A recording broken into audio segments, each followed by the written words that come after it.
Good afternoon and welcome to the Peninsula Home-Based Business Network's first Lunch and Learn webinar of 2023. My name is Joanna Scribala. I'm the Tourism Development Specialist for the City of Williamsburg, and our Economic Development Department, yes, Williamsburg is the host for this event today, so we're very happy to have you all here. Let's see. I do want to acknowledge the rest of the localities that are part of this initiative for the Peninsula Home-Based Business Network. We have York County, the city, James City County, Hampton, Gloucester, Poquoson, and Newport News, who are very happy to be in this partnership with all of these wonderful municipalities. As a reminder, today's webinar is being recorded, and because it is a webinar, we cannot see or hear you, so feel free to eat your lunch and be comfortable as you may. Let's see here. At this time, I would like to introduce today's speaker, Gretchen Bedell. She'll be presenting the topic of podcasting ins and outs. Gretchen, if you do not already know her, is awesome. She owns Odd Moxie, a creative services firm specializing in graphic design and branding for nonprofits and university programs. She has a podcast, Loving the Berg, which is currently parked in cold storage. But in her spare time, she adventures with her family, tends to her menagerie of chickens, cats, dogs, guinea pigs, rides her bike, reads trashy novels, and occasionally saves the world. So it's a tall order. So if you have any questions, please feel free to drop them in the chat box, or you can use the Q&A feature. We will be moderating those in the background. So if you have a question during the presentation, you can ask, or you can save those questions for the end. So without further ado, Gretchen, feel free to take it away. All right. Well, you get to look at my big old head the whole time. I'm not doing PowerPoint. I have an allergic reaction to PowerPoint. And if you could, absolutely please do anytime put a question in the chat. Joanna's going to interrupt me if it needs to be answered in the minute, or we'll sort of do it at the end. The Q&A works as well. Yeah, so, and Joanna, that was amazing. Like that last little bit, like you should be on NPR. That was like such a great NPR voice. All right, so my podcasting experience, if anybody had seen it, a few people have, I have about 6 that are sort of hidden in a corner of the internet for Loving the Berg. It is parked in cold storage. I think it's been about 5 years since I sort of peeled the lid open on that project. Of those 6 that I put out there, I probably recorded about 13. Yeah, so that's sort of that. My experience podcasting is I did one for a very short period of time.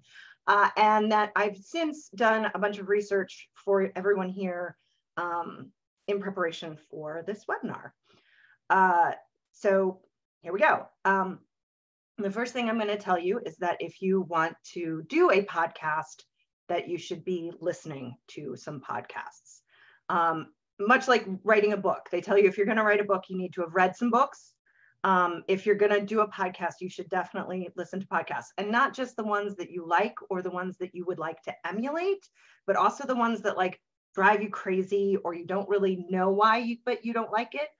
And spend some time listening to the things that you like and listening to the things that you don't, and evaluating what pieces of those things and why you feel that way about those pieces of things, so that you're not just emulating the stuff that you know, but through listening, you're going to learn a lot about kind of the culture and the language of podcasts, particularly the kind of podcast that you would want to do. So when you want to do a podcast, the first question after you've been listening to them for a while is, why would you want to do a podcast?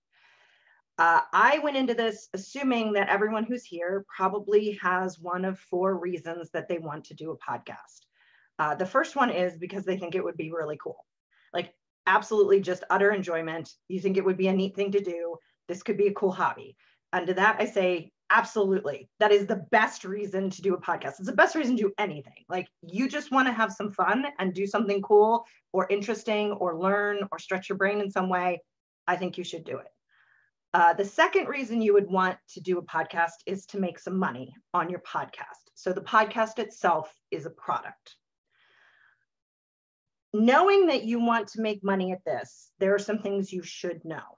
The first is the average CPM, which is cost per mile. And the mile is really Latin for thousand. So sometimes people write CPT, cost per thousand, is about $18 on a podcast.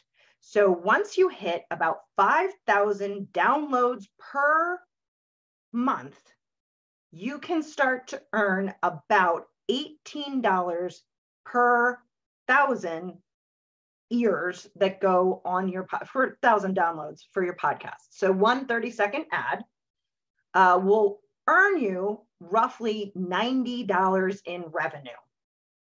But you have to get to that 5,000 listening, like that 5,000 download per month moment on a particular platform for the most part. Other ways you can make money on your podcast is you can have custom merchandise. You can get affiliates, even something like Amazon, right? Like your podcast is going to be reviewing weird gadgets. Great. Link to an Amazon product. You will get a tiny little share of the money from that sale. Another option is to go the Patreon route, or sort of the pay per play route, where you have exclusive content behind a paywall that people pay money on a monthly basis or a one-time basis to get access to. All of those things are great ways to make money, but they kind of need you to have a listening first. You need to have an audience first. So in my notes here, I'm going to go over CPM is cost per mile, mille, I think is, I cannot speak Italian. I cannot speak Latin. I cannot speak French. It's mile, but yeah. So CPM. CPC is cost per click. So when you're doing some sort of advertising on the internet, you get paid or you charge a cost per click. Sometimes that's also PPC, pay per click. And then there's CPA, which is cost per acquisition. So it's a little bit more than a click, but it doesn't necessarily mean that you closed a sale.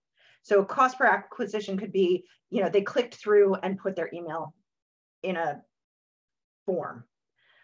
So those are some acronyms that come up a lot when you're talking about ads, ad sales, particularly on the internet.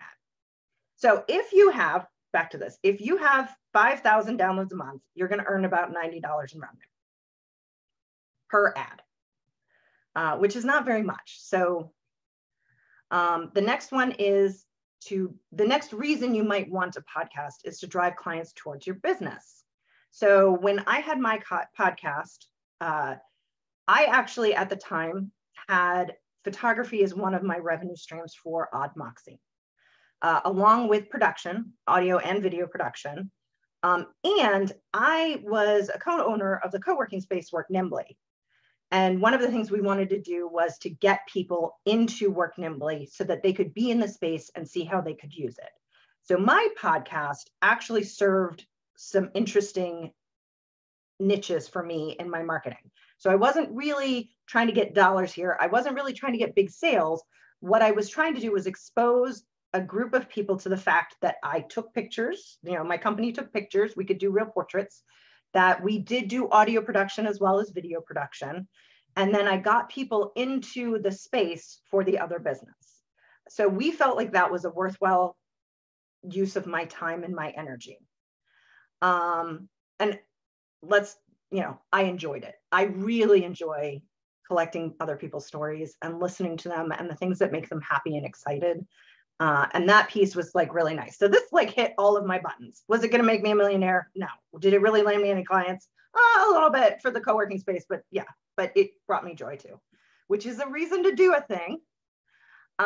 So every 30 minutes, my spots were about 30 minutes. Some of them went a little bit longer. Some of them went a little bit shorter, but each of them took about 8 hours of my time from start to finish.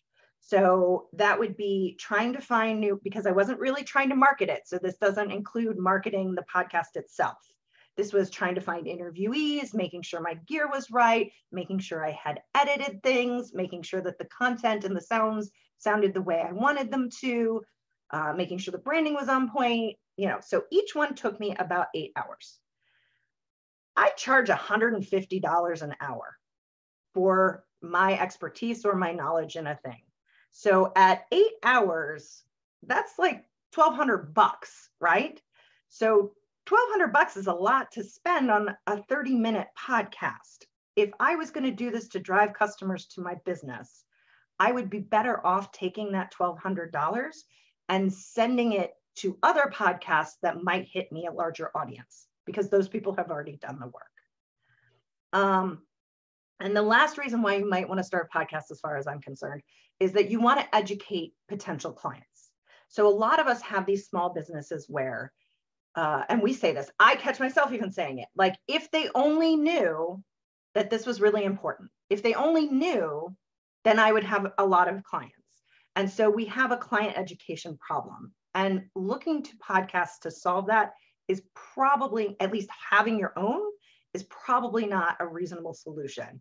You would be better served by trying to get on other people's podcasts as a guest, or buying advertising for that client education piece. And there's lots of ways to do client education.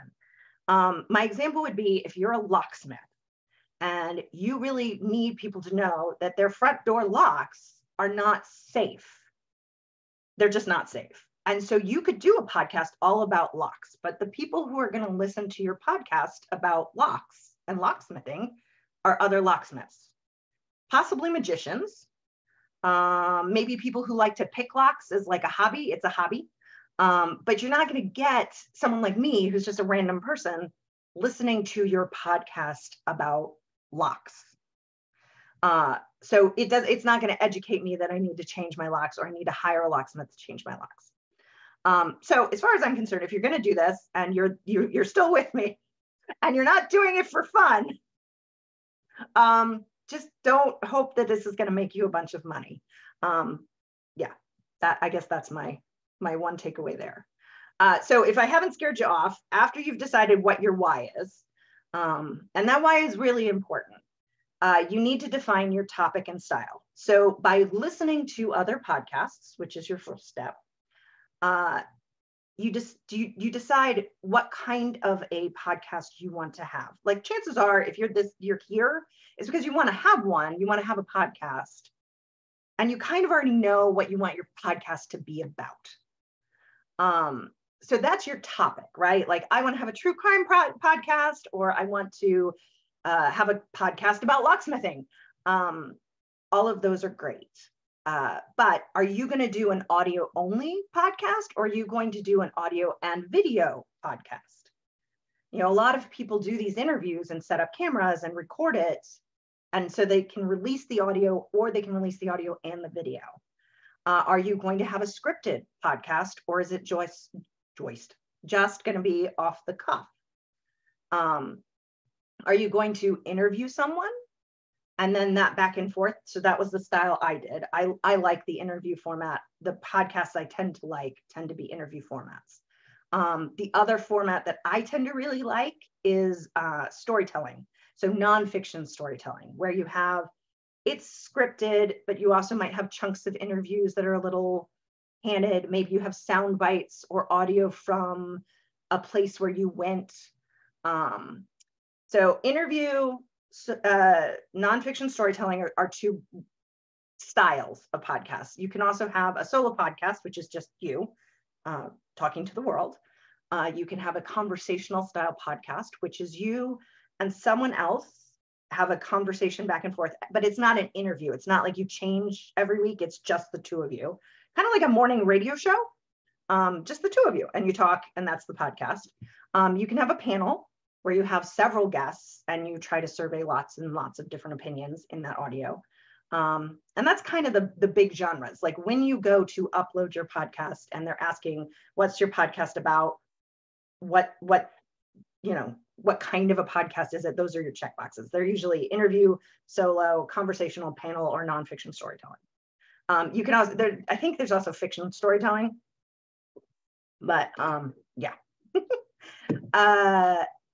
After you've defined what you want it to be about and your style, and some of these things you can think about, like, I want my podcast to make sure that children can listen to it, or if I drop an F-bomb, no one's going to care. Both of those things are valid things, but you should decide that before you go in.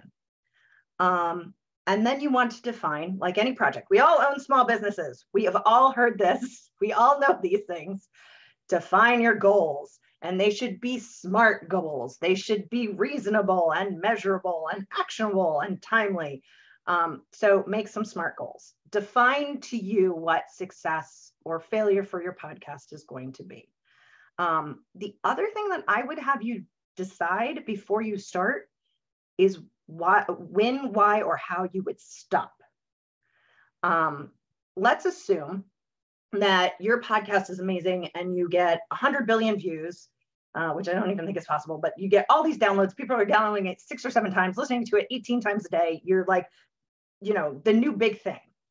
And it's super, super successful. That's great. So how long are you going to do that before you stop? One of the things that does happen even to successful podcasts is a thing called pod fade, which is where people are just kind of done with it. Like there's no novelty left and they're not really interested. So they start to drop off. So my argument would be, know that pod fade happens. Think about how you'd combat it, once you get a few under your belt, but definitely decide how you're going to stop. For me, my podcast served some purposes. I never really planned on super releasing it to the world. This was more of an experimental to decide whether or not I liked it, whether or not it was going to work for me. So my starting point was really, I had to meet some certain goals before I'd even launch it into the world. And stopping it was very easy. I think a lot of times, particularly as small business owners, we start things, we start new product lines, we have started our company, we defined our goals, and we want all of these successes, and we understand what a failure is, and we know how to measure those too, but we don't really think about how we're going to stop or what it would take to end it. And even in a positive way, like what defines like, okay, and now you're done. So now that we've covered some cerebral stuff, like, why are you going to do this? Like, what kind of a podcast are you going to have? How are you going to stop once you start? We're going to get into some nitty gritty tips, right? All right. So my first piece of advice after all of that great, expounding from me as an expert, right? I would like you to try to get on some podcasts as a guest.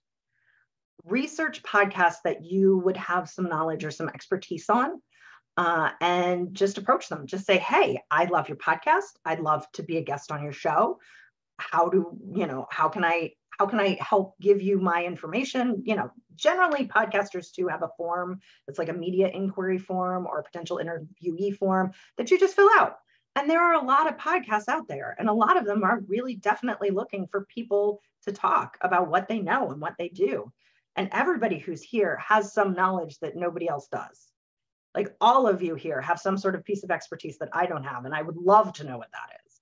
So try to get on some podcasts as a guest. This will also expose you to how other people do it. Even if you don't like the format of the podcast, it sort of shows you like, hey, we're going to do an interview style podcast. I want to do an interview style podcast. This is what it's like to be on the interviewee side. These are the things that this podcaster did to get me on the show. These are the things that this next podcaster didn't do to get me on the show. So that piece of information, trying to get on as a guest, will help you hone your tools, will expose you to what tools are available and how other people have sort of done this, different methodologies. While you're doing that, you can decide, since you know what kind of a podcast you're going to have, you can decide on a name. Again, all of us are small business owners, so we know the names can be tricky. You can check Name Checker. It's N-A-M-E. I wrote it down here. Hold on. NAMECHECKR.com. And that will let you know if someone has taken that name that you've come up with as a moniker already on social media. You should also check to make sure the URL is available. If you're using this podcast to drive business to your business, it should still have its own web page. Even if that web page is on your website, it should have its own dedicated page. So if you're, Totally Groovy Judy's locksmithing service. Totally Groovy Judy's podcast should have its own page on the locksmithing site, so that way when people Google it, they can find you. And again, all of the things that are true for running a small business and driving digital traffic to your site are also true for your podcast. So you want to use SEO. You want to make sure that people can find you. The difference is that you also want to probably upload your podcast to as many different services as you can. So the most popular podcasting services right now are Apple Podcasts and Spotify. And then after that, there's like 10 or 12 other ones that kind of make up the rest of the market.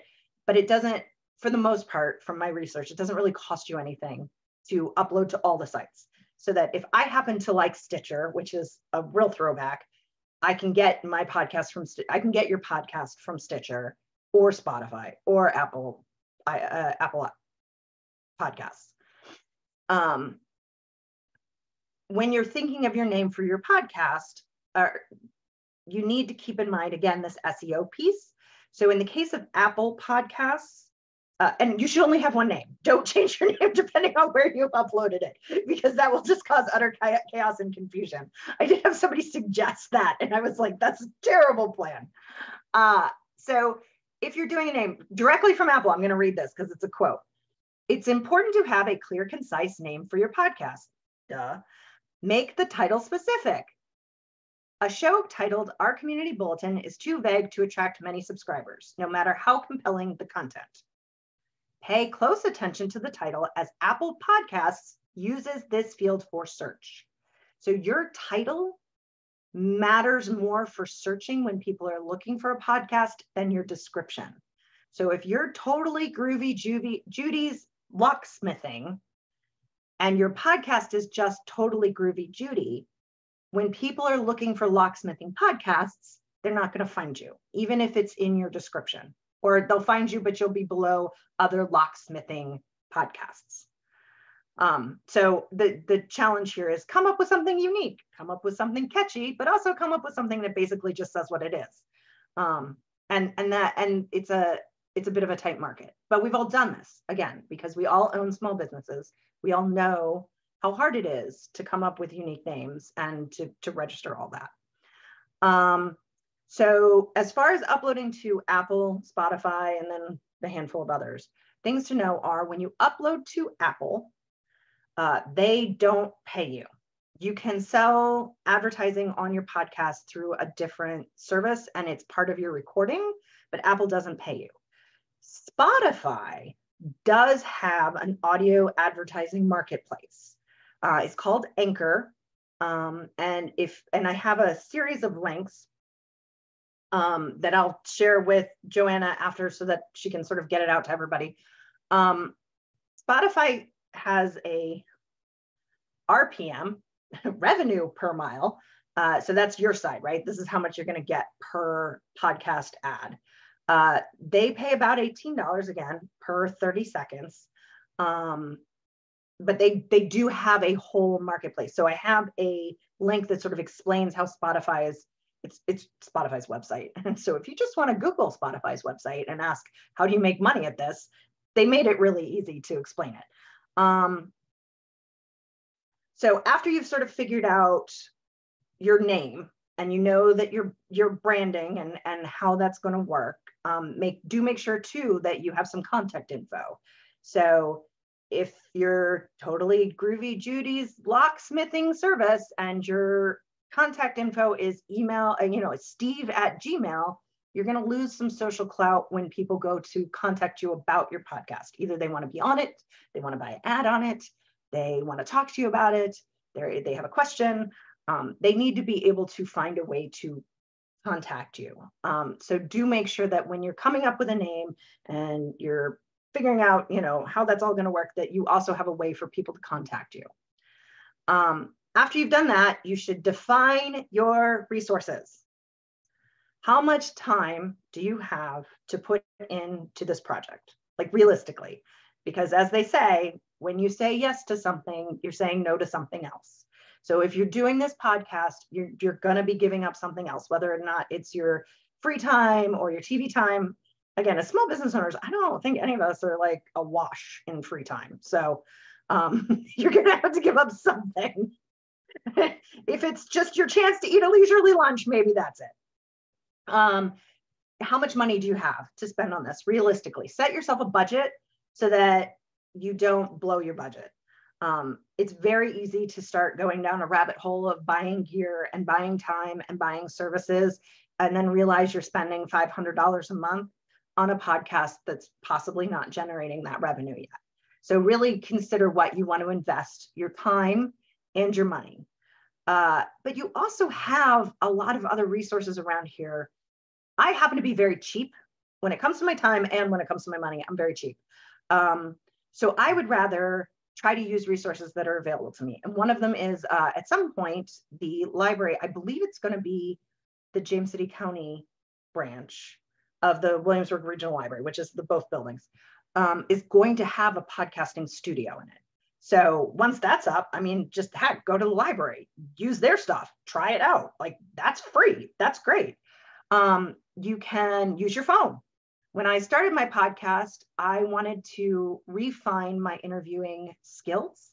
So it didn't matter to me really what my audio quality was for those first couple, because I wasn't really going to release them.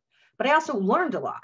So I went in and I used my phone and I plugged a little mic into the headphone jack that was designed for it. And I pinned it to the other person and we had a whole conversation. And then I went back to edit and I realized that I use a lot of vocalized pauses, which I didn't like. And I wanted more ambient noise than I was going to get from a lav mic. But you have a phone. So, you can try it to see if this is for you. You can also rent equipment. So I like borrowlenses.com to rent equipment from. I have been renting equipment from them, video and photography and audio equipment, for years. And they have been a very trustworthy company. They send very good gear. They tend to be a little expensive. Not super expensive, but renting some audio gear, you can rent it for, a couple of weeks for like $50, which is not bad. I found a place, what was it? Looking at my notes again. It was Rockstar something. Where is this? Rock and Roll Rentals. But they have podcasting packages already put together. And I think it was like $50 for the month. And like the second one that came up when I searched for it was basically the podcast rig that I used.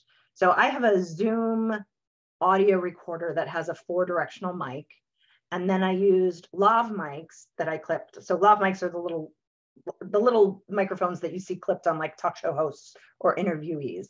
And sometimes you put them on the inside if the person doesn't wiggle a lot. I wiggle a lot. So what you end up hearing is this while I like wiggle and my clothes rub up against the mic. So mine are always on the outside.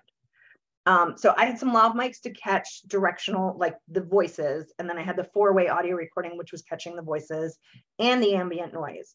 And then I had my audio guy, who's a professional who does this very quickly, sync it up and cut the podcast for me.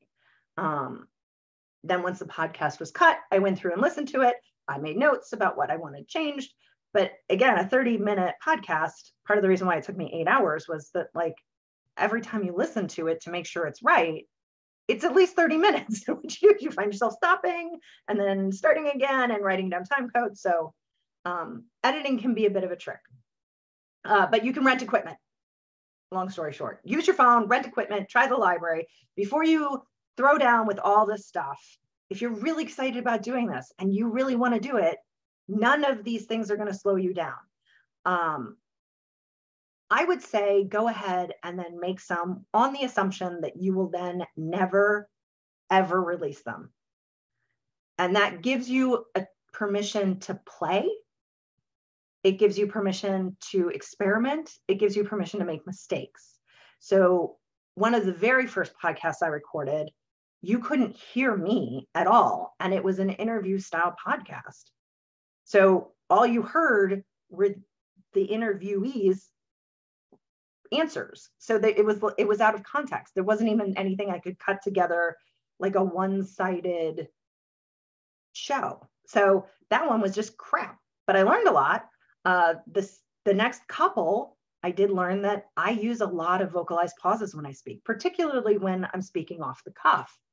And I didn't like those in the podcast, but I also talk very quickly, which means it's very hard to cut my vocalized pauses out.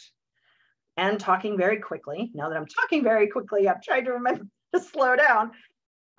Talking very quickly also isn't great for audio. People need to be able to process, and without having a physical body there to cue in on social cues and body language, they're just listening. So I was steamrolling everybody and just zooming right past them. So those are things that you learn. Like, nobody's perfect. Do some so that you can figure out what you're going to mess up and what you don't like and what you want to do differently. And then I would say that you should do your research. So I did do some research, particularly on the going rate for advertising right now. I did some research on some links that I'll send to our hosts on what might be useful tools for you to use that would be, readily available and sort of free. Things like Apple's GarageBand is a great way to cut stuff. Zoom is claiming that it can help you with its podcasts. I don't know, your mileage may vary. I'm sure it can. I found some resources for free or Creative Commons sounds. So if you want to incorporate music into your podcast as like an intro or an outro.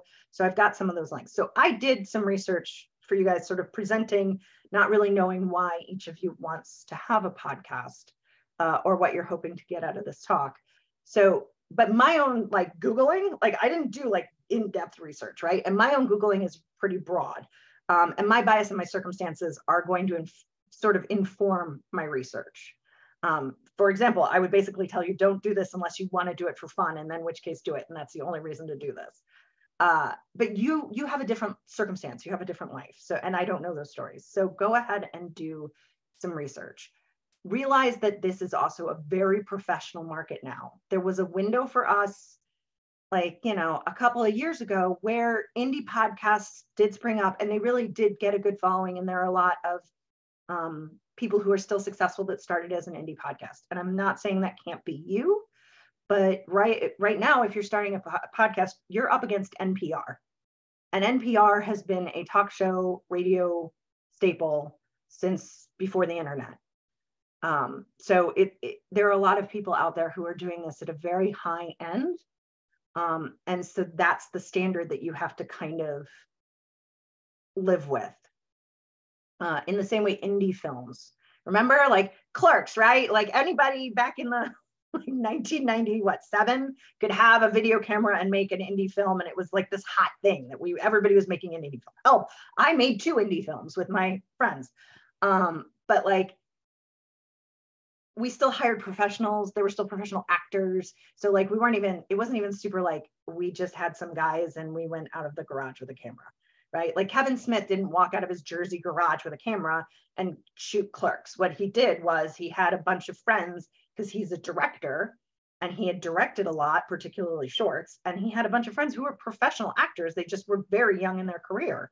And so that's how he made an indie film. So just know that if you're going to do it indie, like even the indie guys are probably not just starting from scratch. It is a professional market, and you will learn as you go. So that's one of the reasons why I say just start and just figure out where you're screwing it up, because the first pancake sucks and the next 2 or 3 probably aren't the best. So know that as you go, like you're going to learn. That's how you get better at things. And once you have a podcast and you've been doing it now for 2 years and you're really happy and it's brought you some great experiences and introduced you some really cool people, and then you go back and you listen to your first episode and you're like, oh, that's not so great. So those are my big tips. I have some fast facts, and then that kind of wraps it up and we'll be ready for questions. My first fast fact is only jerks steal. So don't steal other people's intellectual property. If you want to use an audio clip, make sure you're giving it proper attribution. Make sure that if you're doing Creative Commons stuff, you don't just grab it, you give attribution. Nobody steals. If you're doing any kind of interview, get a release.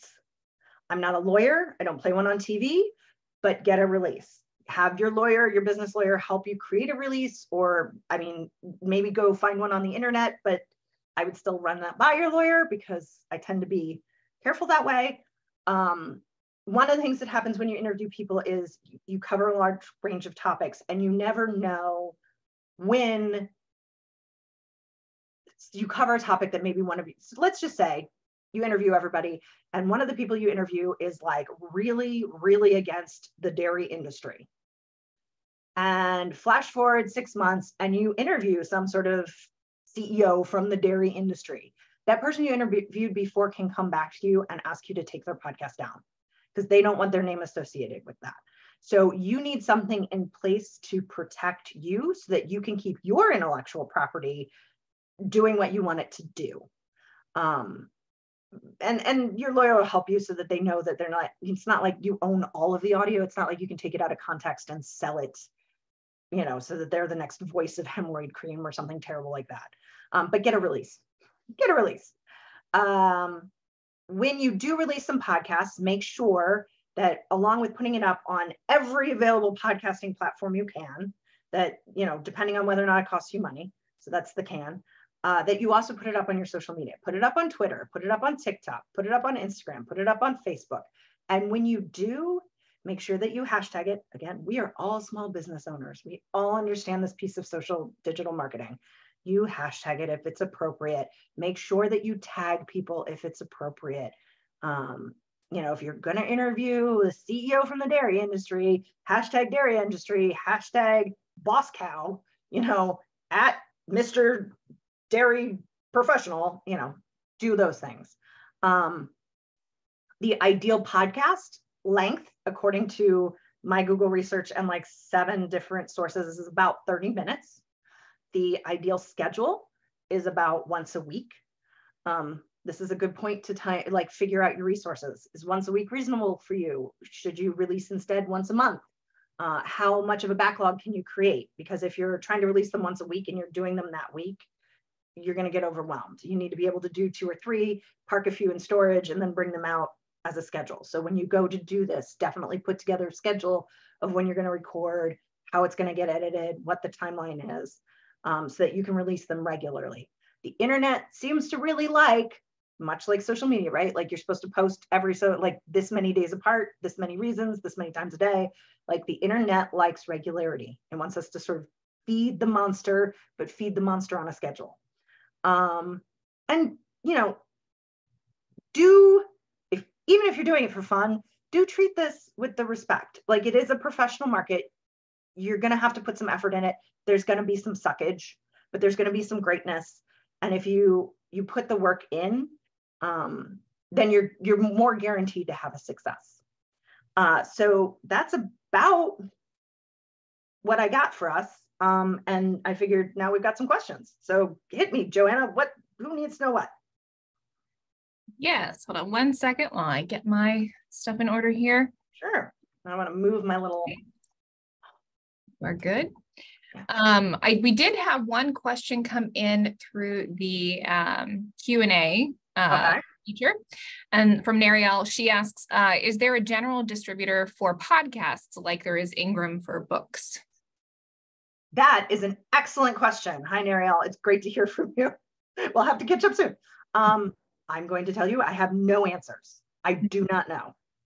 I would imagine that there is, much like an agent, or I know that there are a lot of websites out there that basically do a similar thing for social media, right? You have a single piece of software and you put all your stuff in and then it aggregates it out.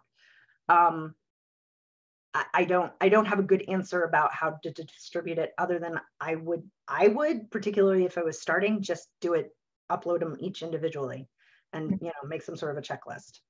But research it. I don't know. I don't have an answer, which sucks because that was the only question in the Q&A, right? We have a few more coming in. Okay. You're good. We also, Jean asks, good info. This may seem like a silly question, but can you upload a podcast to Apple Podcast from an Android phone? I, again, don't have an answer. Yes, you can.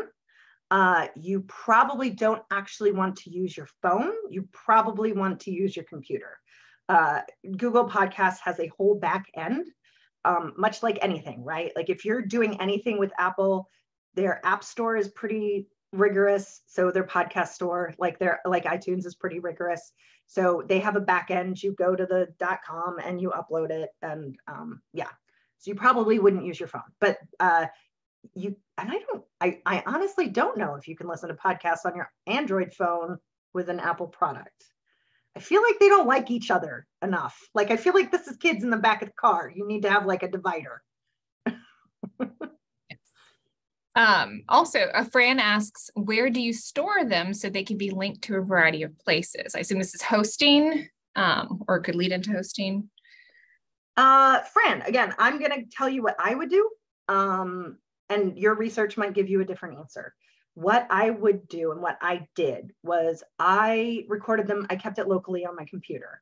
And then I uploaded to SoundCloud because I wanted someplace that wasn't, that at least was sort of already built in for this sort of audio sharing experience so that I could send links to other people. But what I would do is keep a hard copy on my computer, and then I would upload it to each individual. So I would upload it to Apple, I would upload it to Spotify, I would upload it to SoundCloud, I would upload it to Stitcher, and then I would pick whichever one resonated the best with me, and they'll have an embedded player that you can then put onto your podcast's website, and I would put it there. If you go to You Are Not So Smart, that's Steve McCraney. He's an author who has a podcast to sort of help share the word about his books. It's a great podcast. I highly recommend it. But if you look at what he doesn't always show up in all of the different podcast genres. So I have to usually go out to his website to listen to it. Whereas if you go to Tim Ferriss has a podcast, and everybody knows him. His original fame was 4 Hour Work Week, right? He's the entrepreneurial of entrepreneur guys. And he has a podcast that's also really pretty good. And he shares his on his website, but it's also in the Apple store so that it just comes up in the app when I go to listen. And I use Amazon Music to listen to my podcast, which I think it's no one uses it. So yeah. Does that answer your question? And I'll actually add to that. I know that there are also, different services, different podcasting hosting companies, Libsyn, Podbean. There are a bunch out there that you can upload a podcast to, and then kind of select your feed as to where you want it to go. So I'm sure that there are many, many of those out there. So that could be another bit of research that could be done, but they do have, those services, and they're typically a monthly charge, to keep hosting there, depending on how big your podcast is and how often you're uploading them. And then Nariel has another question. She said, and she's used this for audiobooks, but Audacity, have you ever used Audacity for editing? And if so, were you happy with it for podcasting?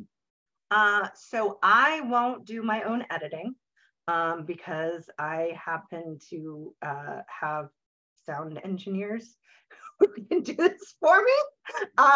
So that's sort of, I won't do it because I'm terrible at it. So I haven't used it. I know that there are tools out there. And again, this is, your research and your resources, right? So I had professionals who could edit it for me and are probably doing things that I never even noticed.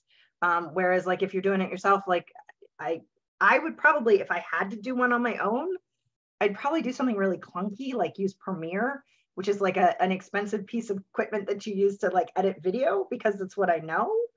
But no, I've not used Audacity, but I would, if it's free, try it. You've got your time, do it. Yeah. Thank you. I think, as far as I can tell, those are the questions. We have a thank you from Leslie Pierce. She says, thank you, Gretchen, for doing this. So if there are no other questions, I just want to thank you, Gretchen. This has been a wealth of information. I've been taking notes throughout. I guess one question I do have for you that I wrote down was, if somebody wanted to purchase their own equipment, do you know if there are any resources for, I guess, kits or podcasting kits that somebody could actually purchase? Or I know that they also run the gamut of a cost range there, but if there was something else, if you knew of any resources for that. Yeah, so if you really want to buy gear, and again, I would suggest trying to rent it first. Whenever you're going to buy gear, like I would try renting it first. I do this with my cameras. I do it with all of my equipment, just because you can like buy something and maybe everybody says this is perfect and your research says it's perfect. And then you're like, none of the buttons are in the right place. Like my recorder, you have to hit record twice in order for it to record, which is not intuitive and sucks. And do you know how many times I started podcasts and only hit it once and then was like, oh my God, we're like 30 minutes in and I haven't recorded any of this. So if I had rented it first, I might have realized that this is not the piece of equipment for me. So I would definitely recommend renting it. Otherwise, if you're going to purchase it, I would purchase it from a reputable dealer. So B&H is great. Adorama is great. Amazon, depending on who the seller is, you know, just make sure you're reading and you're actually buying a Sony thing from a Sony person and not a picture of a Sony thing. We're all pretty good at Amazon at this point and know not how to get, you know, taken.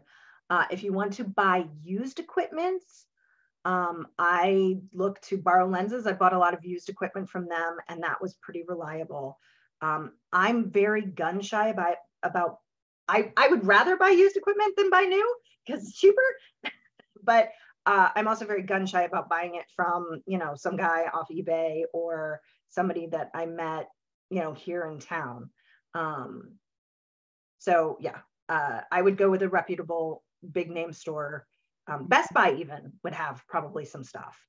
And then my only recommendation really for mics is that before you go, particularly if you're going to do an interview style podcast, don't get a boom mic or don't get a mic that goes on a stand. I would get a lav mic.